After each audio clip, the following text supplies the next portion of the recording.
Hello everyone, welcome back to our channel JEE nerds. और मैं फिर से आ गया हूँ एक और वीडियो लेके।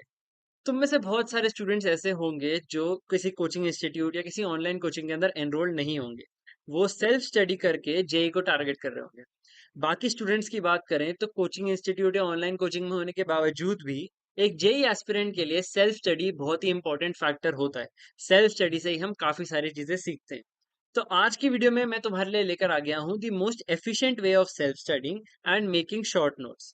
सो इस वीडियो में मैं तुम्हें ये नहीं बताऊंगा कि तुम्हें सेल्फ स्टडी कितने बजे करनी है या कैसे करनी है, सुबह 6 बजे उठ के करनी है, शाम को 5 बजे करनी है। उसके लिए हम ऑलरेडी दो वीडियो बना चुके हैं, या आई टैब में कहीं ना कहीं वीडियो आ गई होंगी, उन्हें देख लेना। आज मैं तुम्हें बताऊंगा कि सेल्फ स्टडी तो तुम कर रहे हो। आई बिलीव कि तुम लोग सेल्फ स्टडी कर रहे हो, लेकिन उसको तुम कैसे एफिशिएंट बना सकते हो, कैसे उसके अंदर मैक्स प्रोडक्टिविटी ला सकते हो, आज हम उसकी बात करेंगे। Without any further ado, let's get to self study video.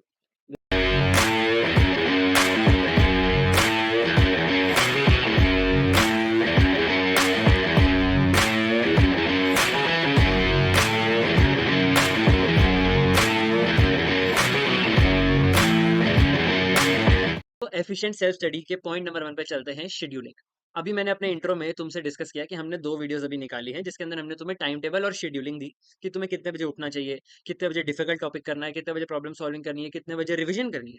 तो एक हमने तुम्हें रफ शेड्यूलिंग दी।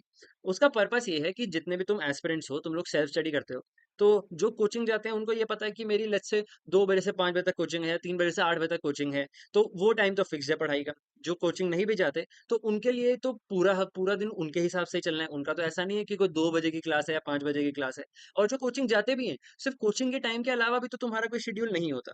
तो शेड्यूल बनाना उस समय इंपॉर्टेंट इसलिए हो जाता है ताकि तुम्हें एक रफ आइडिया हो कि तुम्हें टास्क जो पूरे दिन के तुमने सोचे हैं वो कंप्लीट हो रहे हैं या नहीं हो रहे। किसी पर्टिकुलर टास्क में कितना टाइम तुम दे रहे हो, कितना टाइम नहीं दे रहे। अगर तुम रैंडमली शुरू हो जाओगे कि अभी एक थ्योरी पढ़ लेता हूँ, अभी प्रॉब्लम सॉल्विंग कर लेता हूँ, अभी रिवीजन कर लेता हूँ, अभी इंस्टाग्राम चला लेता हूँ, तो ऐसे ही तुम्हारा टाइम वेस्ट हो जाएगा कि इंस्टाग्राम पे टाइम वेस्ट हो गया, थ्योरी ज्यादा देर पढ़ ली, इतना टाइम नहीं लगाना था किसी थ्योरी पे, प्रॉब्लम सॉल्विंग शुरू करी, थोड़ी देर प्रॉब्लम सॉल्विंग करी, तुम्हें लगा तुमने बहुत सारे क्वेश्चन कर लिए, लेकिन तुम बहुत जल्दी छोड़ दिया।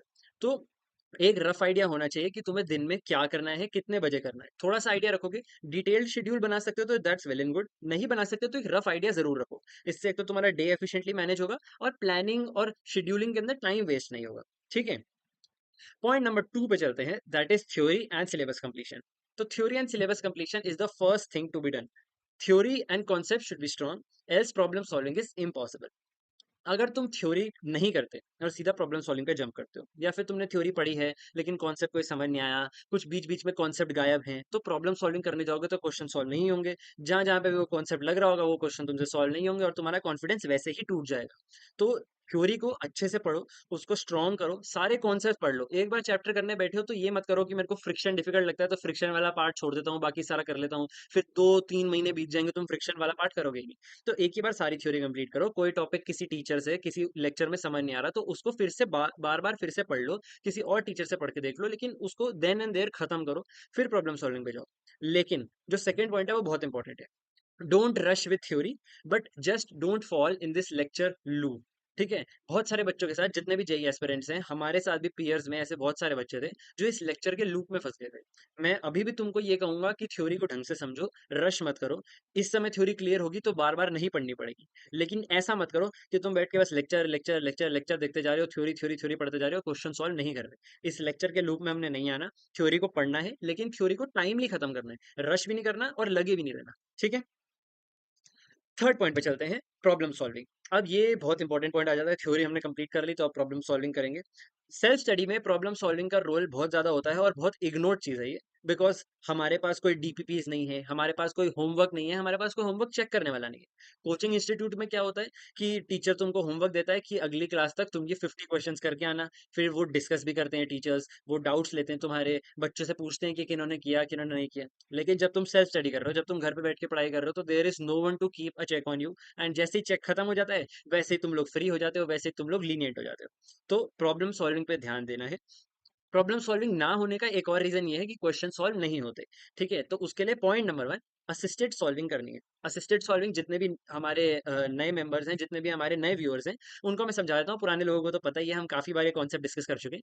असिस्टेड सॉल्विंग क्या होता है कि तुम्हारा कोई कॉन्सेप्ट वीक है। लेट्स से फिजिक्स की ही बात करता हूँ, फ्रिक्शन की मैंने पहले बात करी। तुम्हें फ्रिक्शन का कॉन्सेप्ट वीक है, तो तुम क्या करो, फ्रिक्शन के क्वेश्चन तुमसे बनते नहीं है, तो तुम क्या कर सकते हो, किसी भी वीडियो पे जा सकते हो जो फिजिक्स के क्वेश्चन सॉल्व करा रही है फ्रिक्शन के। लेट्स से एड्यूनिटी के चैनल पे तुम गए, तुमने क्या करना है, तुमने क्वेश्चन पढ़ना है। सर क्वेश्चन लेकर आए स्क्रीन पे, तुमने क्वेश्चन पढ़ा, बस क्वेश्चन को पढ़ो, ये समझो कि क्या गिवन है और क्या पूछा हुआ है, बस इतना समझना है, दिमाग नहीं लगाना। उसके बाद क्या करना है, सर को देखना है कि सर क्वेश्चन कैसे सॉल्व कर रहे हैं, वो कैसे what is given and what is asked के लिंक को जोड़ते हैं, वो कैसे पैटर्न को आइडेंटिफाई करते हैं कि किस टाइप का क्वेश्चन दे रखा है तो उसको किस अप्रोच से सॉल्व करना है। उनके पैटर्न्स को समझना है, वो कैसे अप्रोचेस यूज कर रहे हैं उनको समझना है, और धीरे धीरे उनको याद करना है, थोड़ा सा मेमोराइजिंग करनी है। ऐसा नहीं कि तुम डायरेक्ट सॉल्यूशन रट लो कि ये क्वेश्चन आएगा तो इसका ऐसे सॉल्यूशन देना है, सॉल्यूशन नहीं रटना। उन पैटर्न्स को, उन अप्रोचेस को याद करना है, समझना है, उन पैटर्न्स को अपने ब्रेन में बिल्ड करना है। इससे क्या होगा, जब तुम इंडिपेंडेंटली सॉल्व करोगे तो वैसे पैटर्न्स, वैसी अप्रोचेस तुमको दिखेंगी, वैसे पैटर्न्स तुमको दिखेंगे, और उन पैटर्न्स को देख के तुम वो अप्रोचेस अप्लाई कर पाओगे। ठीक है, तो ऐसे तुम असिस्टेड सॉल्विंग ट्राई कर सकते हो इनिशियली, एंड फिर इंडिपेंडेंटली सॉल्व कर सकते हो। Second, solve variety of question, spend time on each and every question and build problem solving abilities. सबसे पहले वैरायटी ऑफ क्वेश्चंस की बात करते हैं, तो हर वैरायटी का क्वेश्चन सॉल्व करना है, इजी मीडियम हार्ड सारे क्वेश्चन सॉल्व करने हैं। ऐसा नहीं कि सिर्फ इजी इजी करते रहे, ऐसा नहीं कि सिर्फ सिंगल करेक्ट करते रहे, मल्टीपल करेक्ट में भी अपना टाइम इन्वेस्ट करो, मैच द फॉलोइंग में भी टाइम इन्वेस्ट करो, हर चीज ट्राई करो, हर चीज का एक्सपीरियंस लो। जो दूसरा पॉइंट है कि spend time on each and every question, तो मैं तुम्हें एक बात बताता हूँ, हमारे जो इंस्टीट्यूट थे उसके जो फाउंडर थे, वो भी टीचर ही थे, हमारे फिजिक्स के टीचर थे। तो वो एक चीज बोलते थे कि अगर तुम लोग कोई क्वेश्चन देख रहे हो, तो तुम इस अभी तुम्हारे पास इतना टाइम है कि तुम उसके अंदर दिमाग लगा सकते हो, उस पर टाइम लगाओ, उसको समझो, दो तीन अप्रोचेस ट्रायल एंड एरर से सॉल्व करके देखो। ज्यादा से ज्यादा क्या होगा, तुम फेल हो जाओगे, वो तो तुम वैसे भी होने वाले थे अगर तुम क्वेश्चन देखते ही छोड़ दोगे। सबसे बढ़िया क्या होगा कि तुम क्वेश्चन देखो, क्वेश्चन पे टाइम लगाओ, 10 मिनट, 20 मिनट, आधा घंटा, अभी लगा सकते हो। ठीक है, टाइम लगाओ, दो तीन अप्रोचेस ट्राई करो। इससे क्या होगा, तुम्हें पता चलेगा कि इस टाइप के क्वेश्चन में ये दो तीन अप्रोचेस जो मेरे को आती थी, जितनी भी नॉलेज मेरे पास थी, मैंने जो स्पेंड कर दी, वो इस टाइप के क्वेश्चन में नहीं लग सकती। दूसरा क्वेश्चन आएगा, तुम फिर वो सारी नॉलेज लगाओगे, हो सकता है उसमें से कोई एक अप्रोच लग जाए। तो जब वो अप्रोच लग जाएगी तो तुम्हें समझ आ जाएगा कि किस टाइप के क्वेश्चन में कौन सी अप्रोच लगानी है और किस में वैसी अप्रोच नहीं लगानी। तो जितना टाइम स्पेंड करोगे, जितना प्रॉब्लम सॉल्विंग एबिलिटी डेवलप करोगे, उतना तुम्हारी प्रॉब्लम सॉल्विंग स्किल्स बढ़ेंगी। Third thing, search on YT and Google for solution और कंसल्ट फ्रेंड्स। कोई भी डाउट आता है, वो डाउट लेके नहीं बैठना। कोई भी क्वेश्चन सॉल्व नहीं हो रहा तो उसको इमीडिएटली सॉल्व करो। ये सोच लो कि अगर तुमने ये क्वेश्चन सॉल्व नहीं किया तो ये तुम्हारे एग्जाम के दिन तुम्हारे सामने आने वाला है और तुम्हारे 4 नंबर चले जाएंगे।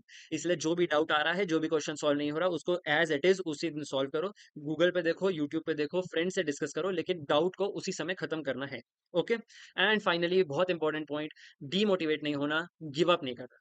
मेहनत करते रहो, लगे रहो। सबसे होता है, सबसे स्टार्टिंग में क्वेश्चन सॉल्व नहीं होते, लास्ट में सबसे होने लग जाते हैं। अपने ऊपर कॉन्फिडेंस रखना है। ओके, फोर्थ पॉइंट पे चलते हैं, और इसके अंदर मैंने और कोई सब पॉइंट्स नहीं डाले, दैट इज रिवीजन। रिवीजन का मैं तुम्हें क्या ही बताऊं, कितनी बढ़िया चीज है रिवीजन। सबको पता है रिवीजन, जितने भी जेई कंटेंट क्रिएटर्स हैं, जितने भी टीचर्स हैं यूट्यूब पे, जितने भी ऑफलाइन सेंटर्स में टीचर्स हैं, and all across the globe जितने भी लोग हैं जिन्होंने कोई भी प्रिपरेशन करी है, सबको पता है कि रिवीजन बहुत इंपॉर्टेंट होती है। जो ऑल इंडिया रैंक 1 लेके आता है ना, वो भी 2 साल का सिलेबस बिना रिवीजन के याद नहीं रख सकता। तो रिवीजन करो, 2 साल का सिलेबस है, बहुत सारी चीजें हैं याद करने को, बहुत सारी चीजें होती हैं। जो हमारे वीक पॉइंट्स होते हैं उनको बार बार रिवाइज करो। जो क्वेश्चन तुमसे सॉल्व नहीं हुए, उसकी मैं 100% गारंटी दे सकता हूँ कि वो दूसरी बार भी सॉल्व नहीं होंगे, क्योंकि तुम इतना कुछ सॉल्व कर रहे हो, चीजें याद नहीं रहती। तो जो सॉल्व नहीं हुआ, उसको भी फिर से सॉल्व करो, that is also a part of your revision. तो रिविजन जितनी कर सकते हो उतना बेस्ट है। फिफ्थ पॉइंट के ऊपर आते हैं, एंड फिफ्थ पॉइंट ये ऐसा पॉइंट है जो सेल्फ स्टडी करने में सबसे ज्यादा हमारे हिंड्रेंस आता है, and that is distraction. Distraction बहुत बड़ी दिक्कत है। और आजकल तुम्हारे पास टॉप क्लास के फोन है, तुम्हारे पास टैबलेट है जिसपे तुम पढ़ाई कर रहे हो, उसी के ऊपर सारी डिस्ट्रैक्शन है। तो थोड़ा सा कंट्रोल करना पड़ेगा। इसका सबसे बेस्ट सोल्यूशन है, जो पॉइंट नंबर वन था, शेड्यूल करो। तुम्हें पता होना चाहिए कि तुम्हें कब पढ़ना है, तुम्हें पता होना चाहिए कब प्रॉब्लम सॉल्विंग करनी है, और तुम्हें ये भी पता होना चाहिए कि कब इंस्टाग्राम चलाना है। ठीक है, जब तुम्हें पता होगा तब पढ़ाई भी हो जाएगी और इंस्टाग्राम भी चला लोगे। वैसे आई डोंट सपोर्ट दिस कि तुम अभी जेई के टाइम पे इंस्टाग्राम वगैरह चलाओ। ठीक है, यूट्यूब तो तुमको चलाना ही पड़ेगा बिकॉज लेक्चर्स हैं, लेकिन इंस्टाग्राम जितना अवॉइड कर सकते हो उतना बेटर है। बट स्टिल शेड्यूलिंग करोगे तो सब चीजें मैनेज होगी। दूसरी चीज, डोंट जब टू वाईटी और इंस्टा ड्यूरिंग योर ब्रेक्स। 1 घंटा पढ़ाई करी, 2 घंटा पढ़ाई करी, 3 घंटा पढ़ाई करी, उसके बाद ब्रेक चाहिए एंड ब्रेक लेना है तुमने। ऐसा नहीं है कि तुम बस लगे हुए हो। ब्रेक लोगे तो ब्रेन फ्रेश होके अगले स्टडी सेशन में पढ़ पाएगा। सॉरी। लेकिन क्या होता है कि ब्रेक्स में अगर तुम यूट्यूब या इंस्टा पे चले जाओगे ना, तो that is a more entertaining thing. तुम कोई चीज बोरिंग पढ़ रहे हो, फिर तुम कोई चीज एंटरटेनिंग पे चले गए, तो उसमें मजा आ रहा है, वो उसमें तुम रिलैक्स फील कर रहे हो। अब वो वापस बोरिंग चीज पे आना बहुत डिफिकल्ट है। इसीलिए इंस्टाग्राम यूट्यूब मत करो। इससे बेटर क्या है, वॉक कर सकते हो, गाने सुन सकते हो। गाने भी ऐसे नहीं सुनने की यूट्यूब पे सुन रहे हो, ठीक है, स्पॉटिफाई वगैरह या ऐसे हम कोई प्रमोशन नहीं कर रहे, किसी भी स्ट्रीमिंग प्लेटफॉर्म पे सुन सकते हो। तो प्लीज यूट्यूब और इंस्टा से दूर रहो ब्रेक्स में। अलग से रात को बैठ के 10 मिनट निकाल के देख सकते हो, बाकी दूर रहो इस सबसे, ठीक है। थर्ड थिंग, अगर बहुत डिफिकल्ट है तो तुम एक्सटर्नल फोकस एप्स यूज कर सकते हो। आजकल तो काफी सारे फोन्स में इनबिल्ट भी आती है, नहीं तो तुम डाउनलोड भी कर सकते हो। तो उन ऐप्स का क्या फीचर होता है कि तुम सिलेक्ट कर लेते हो कि जैसे फॉर एग्जांपल एक तो तुम्हारे स्टडी ऐप्स हैं, वेदांतु की ऐप हो गई या फिजिक्स वाला की ऐप हो गई, वो रख ली तुमने। यूट्यूब रख लिया, तुम्हारे नोट्स की ऐप रख ली जिसमें तुम्हारे नोट्स हैं, पीडीएफ वगैरह हैं। बस वो सारी ऐप्स तुम खोल पाओगे, बाकी तुम्हारा व्हाट्सएप इंस्टाग्राम कुछ नहीं खुलेगा। तो ऐसी ऐप्स को भी तुम यूज कर सकते हो जो तुम्हारा वो पढ़ाई वाले पीरियड में बाकी सारी डिस्ट्रैक्शन वाली ऐप्स को तुमको खोलने से रिस्ट्रिक्ट करता है, ठीक है। फाइनली अब हम आ जाते हैं शॉर्ट नोट्स पे। वैसे तो मैं ये पॉइंट ऊपर रखना चाहता था, लेकिन मेरे को लगा कि शॉर्ट नोट्स पे थोड़ी डिटेल्ड बात करनी है, तो बीच में खराब हो जाएगा फ्लो, तो शॉर्ट नोट्स पे हम लास्ट में बात कर रहे हैं। शॉर्ट नोट्स, तो शॉर्ट नोट्स बनाने की importance, point number 1, for multiple and quick revision. Quick revision तो तुमको पता ही है कि फटाफट रिवाइज करना है, तो शॉर्ट नोट्स की जरूरत है। लेकिन मल्टीपल रिवीजन के लिए भी शॉर्ट नोट्स बहुत इंपॉर्टेंट है, because through out the 2 years of your preparation and after that also, तुम इतने सारे टेस्ट दे रहे होते हो। फिर जेई का एग्जाम आता है, first session, second session, advance का एग्जाम है, और भी सारे बिट साइड वगैरह के एग्जाम्स होते हैं। तो इतनी बार रिवीजन करना होता है। अब तुम्हारे लिए बहुत डिफिकल्ट होगा वो 2 साल के इतने मोटे नोट्स, जिसमें 100 200 500 पता नहीं कितने सारे पेजेस में तुमने नोट्स बना रखे हैं, उनको पलट पलट के रिवाइज करना। तो जितना शॉर्ट में तुम लोग नोट्स बना के रखोगे, जितना कंसाइज नोट्स होंगे, उतना उसको रिवाइज करना आसान होगा, ठीक है। Point number 2, unsolved and new question encountered. अपने शॉर्ट नोट्स के अंदर जो क्वेश्चन तुमसे सॉल्व नहीं हुए, या कोई नया क्वेश्चन देखा जिसमें कुछ नया कॉन्सेप्ट लग रहा था जो तुमने क्वेश्चन के थ्रू सीखा। हमारे टीचर ये भी कहते थे कि जेई में तुम बहुत सारी चीजें तुमको टीचर सिखाता है, लेकिन उससे भी ज्यादा चीजें तुम क्वेश्चन सॉल्व करके सीखते हो। काफी सारे नए कॉन्सेप्ट, काफी सारे पर्टिकुलर सॉल्यूशंस तुम क्वेश्चन सॉल्व करके सीखते हो, तो वो चीजें मेंशन करना जरूरी होता है अपने शॉर्ट नोट्स में। Third point, better and efficient learning. अभी मैं आगे बात करूंगा इसकी कि better and efficient learning short note से कैसे होती है। तो शॉर्ट नोट्स को लेके थोड़ा सा और बात करते हैं। शॉर्ट नोट्स तुमको बनाने कैसे, ठीक है। एक तो short notes clear and concise होने चाहिए। ऐसा नहीं है कि तुमका 20 पेज के तुम्हारे नॉर्मल नोट्स हैं, क्लास नोट्स, और 10 पेज के तुमने गाथा लिख दिया अपने शॉर्ट नोट्स में। Short notes 1 page, 2 page, 3 page max इसमें आने चाहिए। कोई बहुत बड़ा चैप्टर है तो 3 पेज लग सकते हैं, ठीक है। तो शॉर्ट नोट्स बहुत बड़े नहीं बनाने, क्लियर एंड कंसाइज बनाने हैं। दूसरी टिप मैं हमेशा ये देता हूँ कि थोड़े कलरफुल, थोड़े क्रिएटिव नोट्स बनाओ। क्रिएटिव का मतलब बिल्कुल ये नहीं है कि तुम वहाँ पे कलाकारी दिखाने लग जाओ, तुम वहाँ पे इमेजेस बना रहे हो, ड्राइंग कर रहे हो, डूडलिंग कर रहे हो, ये सब नहीं चाहिए। लेकिन थोड़ा क्रिएटिव रखो। क्रिएटिव इन द सेंस कि तुम डिफरेंट पेन्स यूज कर सकते हो, बॉक्स बना सकते हो, स्टार वगैरह मार्क कर सकते हो। उसका रीजन ये है कि वो नोट्स तुम पूरे 2 साल के अंदर बहुत बार पढ़ने वाले हो, बहुत बार उसके अंदर चेंजेस करने वाले हो। तो बार बार वो ब्लू इंक वाले नोट्स पढ़ना ना बोरिंग हो सकता है, मोनोटोनस हो सकता है। तो जितना वो कलरफुल रहेगा, उतना आई को अपीलिंग रहेगा, और उतना रिवीजन करना, बार बार पढ़ना आसान होगा, ठीक है।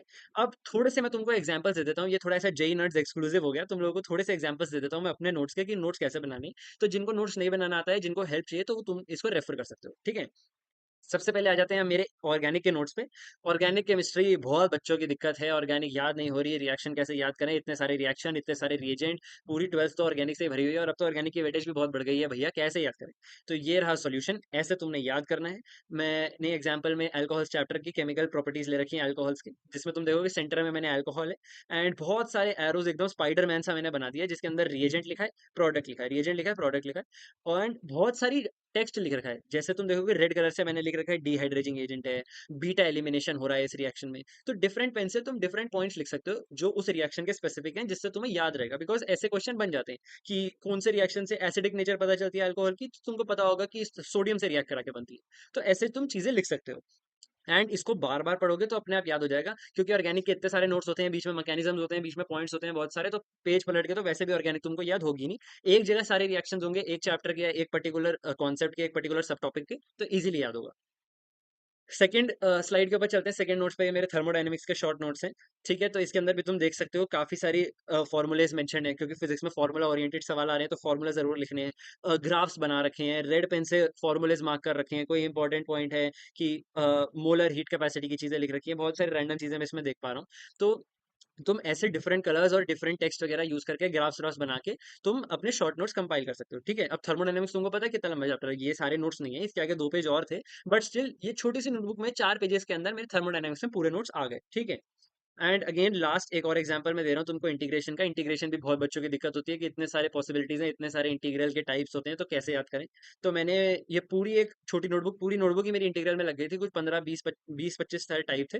तो उसके अंदर तुम देख सकते हो, जैसे टाइप 11 की बात करें तो ऐसे टाइप के इंटीग्रल्स को कैसे सॉल्व करना है, उसके रेड पेन ब्लैक पेन से स्टेप्स लिख रखे हैं। ब्लैक रेड पेन से स्टेप्स लिखे हैं, ब्लैक पेन से अगर कोई एक्सेप्शन है तो वो लिख रखी है। टाइप 12 तुम देख सकते हो, 13 14। तो ऐसे तुम लिख लोगे, एक तो लिख के याद हो जाएगा, दूसरी चीज तुम इसको बार बार रिवाइज कर सकते हो, तुम्हें प्रॉपर क्लास नोट्स पे जाने की जरूरत नहीं पड़ेगी। ये थे एग्जांपल्स शॉर्ट नोट्स के, और ये थी पूरी एफिशिएंट सेल्फ स्टडी की वीडियो। इसके अंदर मैंने तुम्हें एक तो बता दिया कि सेल्फ स्टडी को एफिशिएंट कैसे बना सकते हो, प्रोडक्टिविटी इंक्रीज कैसे कर सकते हो, शॉर्ट नोट्स कैसे बनाने हैं, और शॉर्ट नोट्स के एग्जांपल दे दिए हैं। तो शॉर्ट नोट्स को रेफर, मेरे वाले शॉर्ट नोट्स को तुम रेफर करके अपने शॉर्ट नोट्स बना सकते हो। वीडियो को यहीं पे एंड करेंगे। अगर वीडियो तुमको पसंद आई हो, रिसोर्सफुल लगी हो, तो वीडियो को जरूर लाइक कर देना, हमें बहुत ज्यादा सपोर्ट मिलता है, बहुत ज्यादा खुशी होती है तुम लाइक करते हो तो लाइक कर देना, चैनल को सब्सक्राइब कर देना। This is Tijan Manocha signing off, see you in the next video.